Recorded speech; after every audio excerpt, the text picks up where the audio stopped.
opioid-related deaths hitting record highs, the FDA approves a life-saving treatment. A dark cloud is once again hanging over the Sunshine State as Governor Gavin Newsom asks for federal assistance. And while Dallas is normally busy, it's about to get a whole lot busier. How basketball, baseball, and an international superstar could cause chaos in the metro. Broadcasting live from the University of North Texas, this is ntTV News at Noon.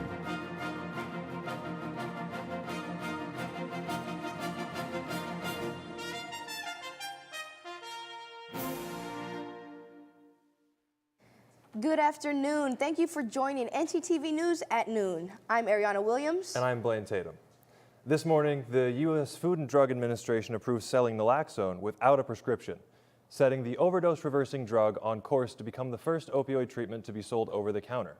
Opioid overdose is linked to more than 100,000 deaths every year in the U.S.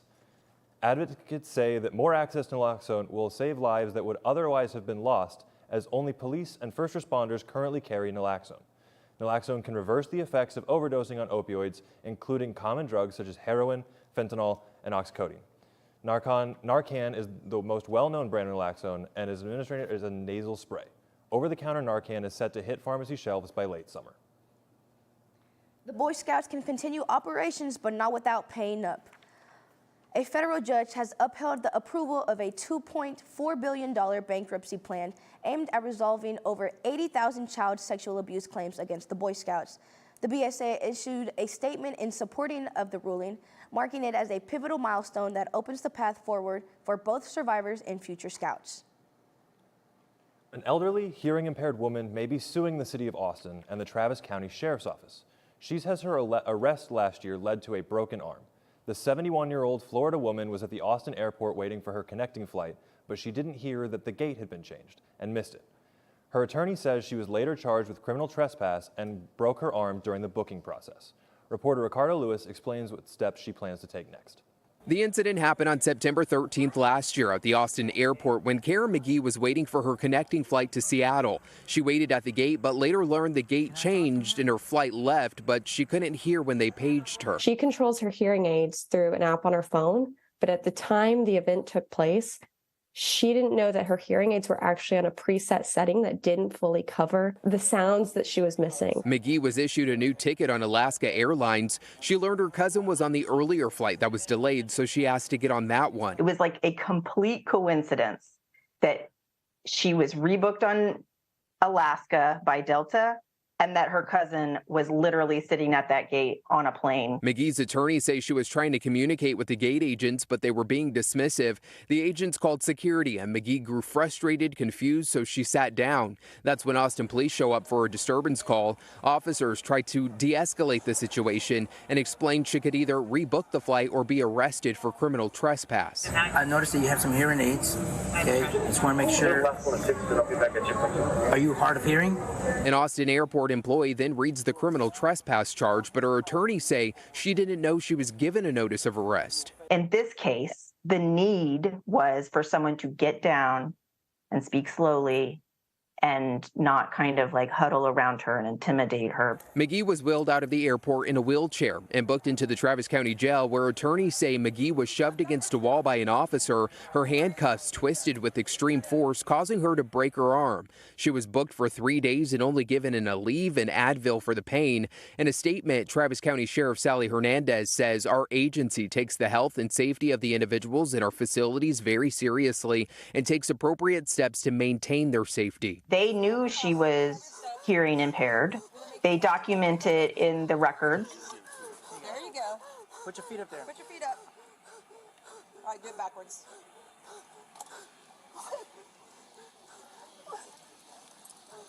McGee's attorneys say the criminal trespass charges have been dropped. They are working to schedule a meeting on Friday with Travis County attorneys. You know, Blaine, when I drove in this morning, it was actually pretty frisky, hence the turtleneck. Yeah, I'm really glad for this jacket right now. It's been pretty cold the last couple of days, but I'm hoping it'll warm up later on today. Victor, do you have anything more for us? Sure do, y'all. Today, we're still going to be getting those kind of windy, colder type of days. We're at 55, feeling like 53, but then those wind speeds kind of somewhere in the middle at 9 miles per hour with some cloudy skies, not too much sun, not too little sun. Now, looking at later tonight, we're going to be seeing that temperatures are going to rise up to about 66. It's going to be feeling like 66, and the wind speed only going to increase a tiny bit to 11 miles per hour. We're still going to be seeing clouds, just not as much as we are currently seeing right now. Then tomorrow, our temperature is going to go down a little to about 61 degrees. It's going to be feeling like 58. That wind speed still increasing up to 14 miles per hour, and we're still going to be seeing a ton of clouds. Later on in the week, though, temperatures may change. I'll let y'all know all about it because people may be planning some special occasions. Back to y'all at the desk. Thanks, Victor. California Governor Gavin Newsom has requested a presidential disaster declaration for the areas impacted by storms in Southern California.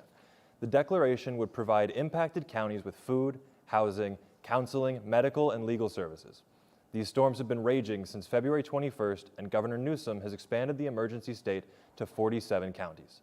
California has spent more than $60 million on the damages from these storms.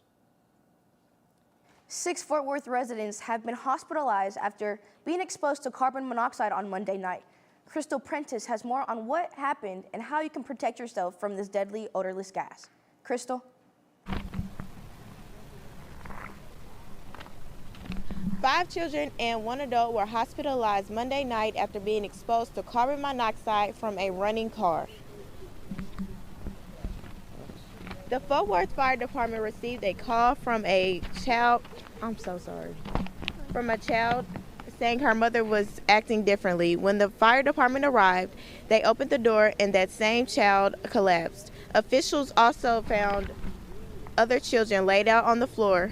Firefighters rushed into the home without any protective gear to retrieve those inside, and the officials later returned to inspect the house. The 6 residents, who are all unidentified at this time, are currently in critical condition at the local hospital. According to a recent Facebook post from the fire department, the firefighters were treated and released on Tuesday. Carbon monoxide is an odorless, colorless, and poisonous gas that is undetectable by human senses and can be fatal. It is found in fumes produced when you burn fuel in cars, trucks, small engines, stoves, furnaces, gas ranges, and grills. Symptoms of carbon monoxide poisoning include headaches, dizziness, weakness, vomiting, chest pain, and confusion. The CDC said people sleeping or drunk could die from it before showing symptoms. To prevent carbon monoxide poisoning, carbon monoxide detectors should be placed in your homes near bedrooms. The battery should be replaced every 6 months, and the unit should be replaced every 5 years. That's all I have for you today. Back to you at the desk. Thanks, Crystal. When we come back, we'll tell you what to expect if you're planning to visit Dallas this weekend. And we'll take a look at what happens if you don't get enough sleep. Stay with us. Registration, please. All right, you're good. No registration, no entry. All right. Let me see your voter registration card, please. I'm not registered to vote. No registration, no entry. Dude, my friends are already in there. No registration, no entry. What the? Join the club. Register to vote today.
official.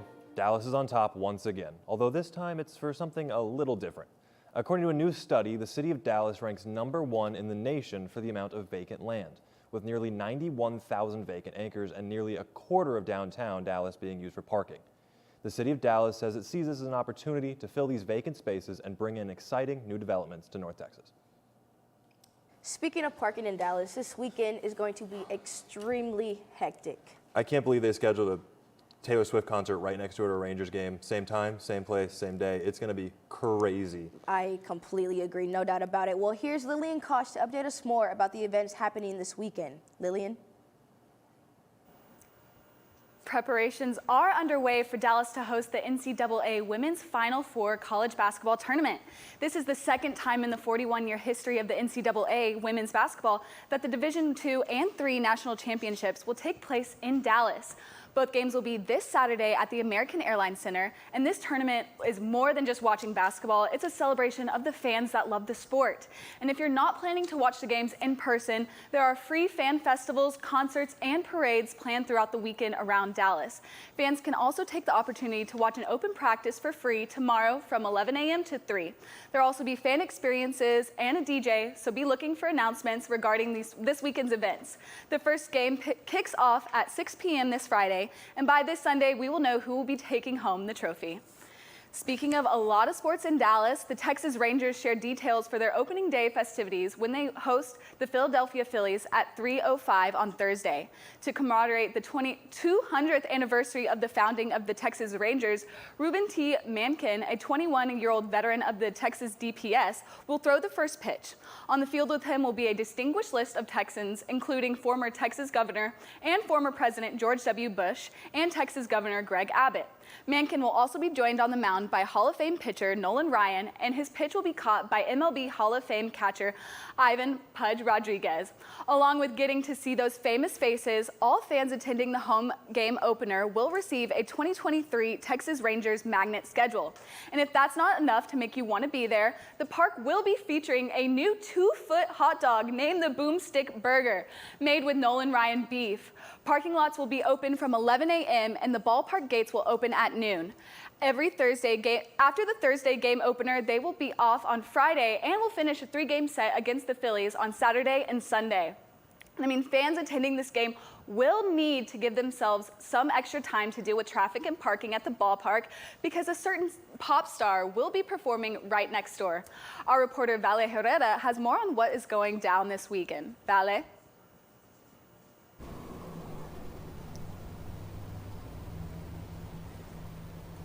Thanks, Lily. With Taylor Swift performing 3 nights back-to-back and the Rangers starting their season Thursday before, in addition to having their game set Saturday and Sunday, the city of Arlington is prepared to be flooded with fans this weekend. Arlington police are encouraging fans who are attending either event to come prepared with a game plan to avoid traffic. Swifties can purchase parking in the AT&T Stadium lots and even pay to park in the Rangers non-reserved lots. If they decide to do rideshare or taxi, Taylor Swift fans must come prepared for long waits and high expected demand. There will be a designated rideshare drop-off and pickup location at Lot 1, which is just west of the stadium on Randall Mill Road. And location for taxis, drop-off, and pickups will be outside the West Plaza near North Collins Street and Cowboys Way. Meanwhile, Rangers fans can pick up parking access in Global Life parking lot fields and park in non-reserved lots. For those who decide to rideshare, Arlington police suggest to set their drop-off and pickup location to Chapman Cutoff, just west of the Globe Life near Lot C. It said that there will be more police on site for both events in order to ensure fans to feel safe while waiting for their rides. First pitch for the Rangers will be tomorrow on Thursday, March 30th at 3:05 p.m. at Global Life Field, and Swift will take stage Friday at 6:30 p.m. I personally cannot wait to see all her highlights on my For You page, but with so many out-of-towners coming into the DFW area to see her show, there may be some ups and downs in the weather which could catch them off guard. Victor, what can the travelers expect for the weather this coming week? Thanks, Valley. Now, honestly, I don't know about you, but I knew this weather was trouble when I walked in. I mean, shame on it now, really.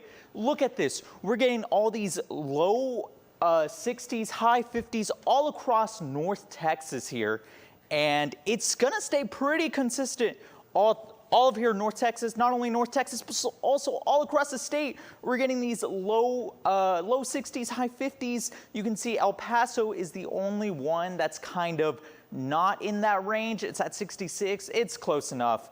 But again, just these kind of colder temperatures, not everyone's a cold type of person. Me personally, I'm kind of liking it. But even for me, it can be a little bit too much.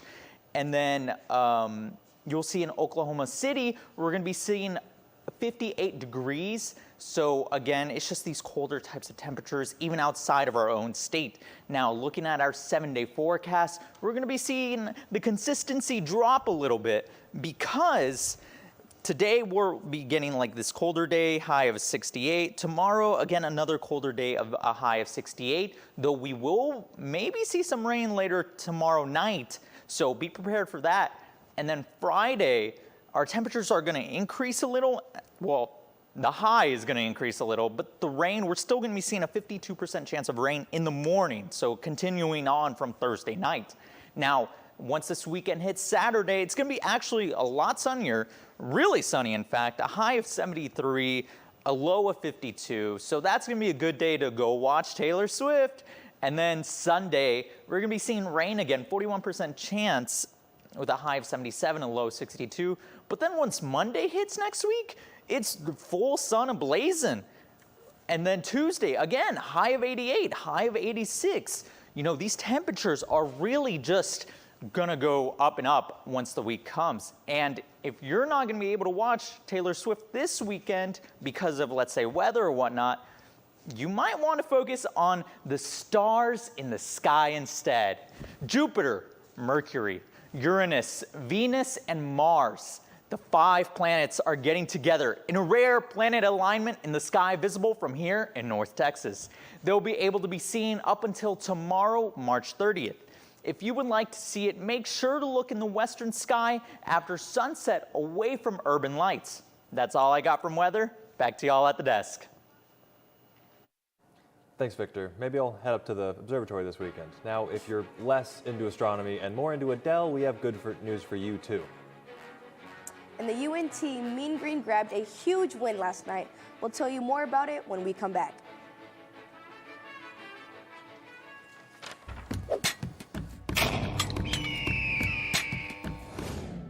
What does Talons do? So I'm the Vice President of External Relations for Talons. That means that I basically oversee all the external committees. Our external committees entail our Model A, it's a Mean Green machine. So they bring it to football games especially, so every game it's kind of there, every home game. The Model A is like a symbol of UNC pride, and it's a big tradition that we are so lucky to uphold and maintain. When people look at it, they see it, and they're like, oh, that's the Mean Green machine. There must be a game today or something to ramp up school spirit for basketball, softball, volleyball, any of those things. We have amazing teams, so we just want to show school spirit for them. Bonfire committee, which is in charge of putting together the bonfire every year for homecoming. It's kind of just a whole semester-long process up until build week that we have to put together and oversee and make sure safety regulations are followed and risk management is taken care of. Cannon crew, which oversees and takes care of the cannon. They fire it at games, they take it to special occasions.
Not getting enough sleep can cause many negative effects in one's life, including health problems, mood changes, and depression.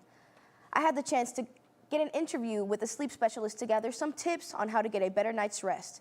Let's take a look. Factor to good health. The Sleep Research Society guidelines recommends 7 to 9 hours of sleep for young adults. However, at least 60% of college students have poor quality sleep. The max is like 6 hours of sleep. I don't honestly feel like that's enough just because I'm always like ripping and running. So like I need like the most rest I can get. Many effects can occur when one doesn't get enough sleep.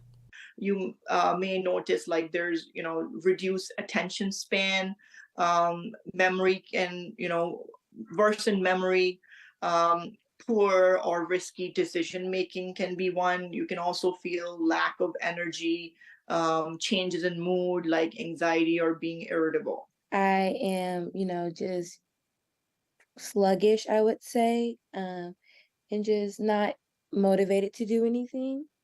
While many people suffer from insomnia, sleep deprivation, and other sleeping disorders, there are many different things you can do to help you get a better night's sleep. Going to bed and getting up at the same time every day, keeping a consistent, schedule, having like coffee, tea, and other foods that have caffeine only in the mornings, doing cognitive behavioral therapy with, with a psychologist. They help in learning ways how we can improve our sleep habits. So. You know who else isn't probably going to have a good night's sleep soon? I heard Daniel Radcliffe's having a baby. You know what? I heard that too, and let's just hope and see if his baby is going to be a Gryffindor just like his daddy. Well, you know what they say, what happens in Vegas stays in Vegas. Let's turn it over to our segment anchor, Kennedy, to see what happens next.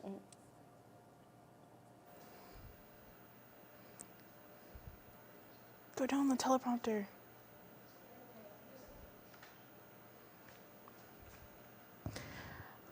The teleprompter's not on. Art and style, especially its paintings.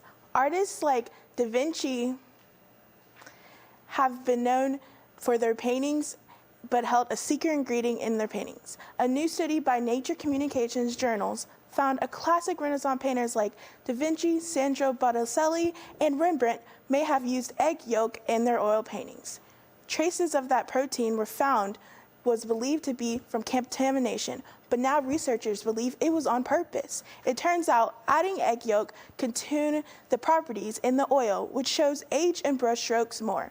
Who would have thought egg yolk was useful for other things other than breakfast? Another Potter is on his way into the wizarding world. Yes, you guessed it. Actor Daniel Radcliffe, who played the famous character Harry Potter, is having a baby. Radcliffe and his girlfriend, Erin Dark, have been together for 10 years. This would be the first child together. Not worried about his children potentially following in his footsteps in Hollywood, Radcliffe shares his support for their future careers.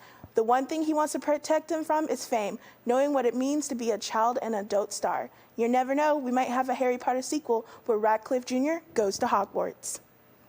Hello from the other side, I must have called 1,000 times.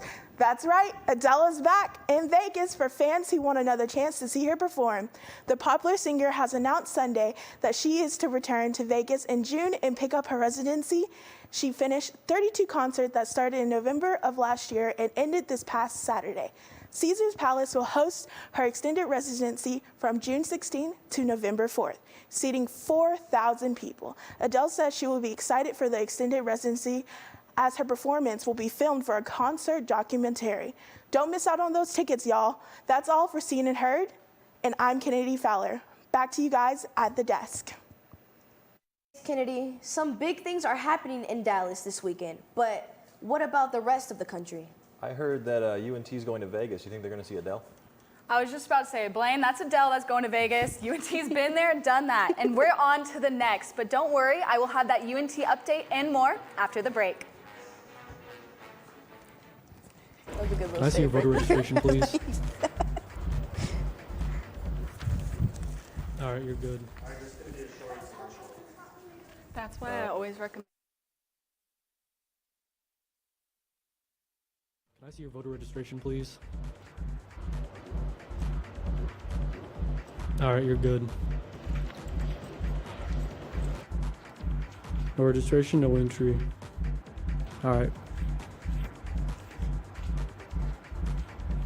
Let me see your voter registration card, please. I'm not registered to vote. No registration, no entry. Dude, my friends are already in there. No registration, no entry. What the? Join the club. Register to vote today.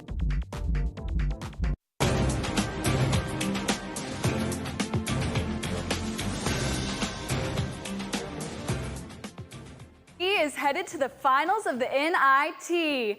After being down 14 points to Wisconsin, the Mean Green held them scoreless for the final 9 minutes and 7 seconds.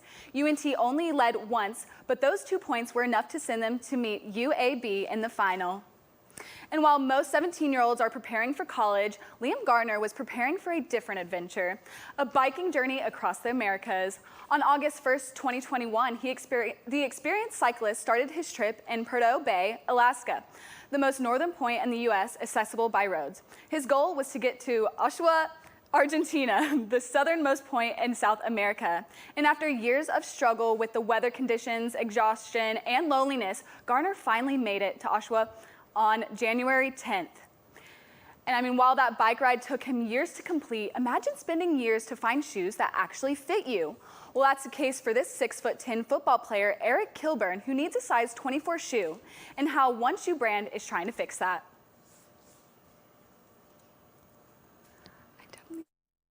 Eric Kilburn already stands out on the football field. At 6'10", his height gives him an advantage, but it's the size of his feet holding him back. It's been painful. To say the least, it's been hellish. Just not having shoes that fit perfectly. It's just been constant pain. The 14-year-old can't find cleats, and his size 23 bright yellow sneakers, well, those are even too small. It's pretty unusual. Which is why this guy is here.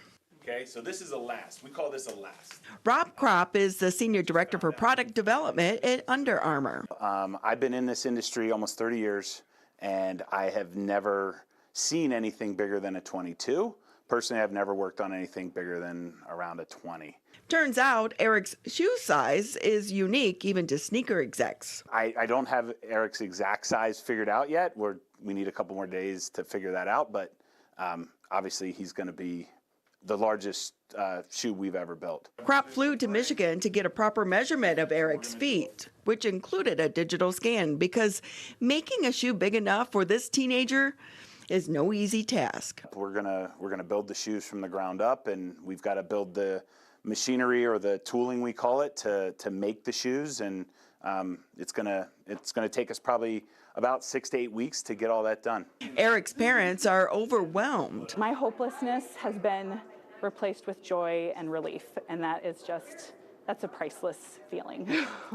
It's been fantastic, from going to from where we were 10 days ago to where we are now. It's truly nothing short of a miracle. And Eric, he's looking forward to the football season. I'm going to be able to play better on the field. I'm going to have shoes that I'm comfortable in, no blisters, no ingrown toenails, none of that stuff.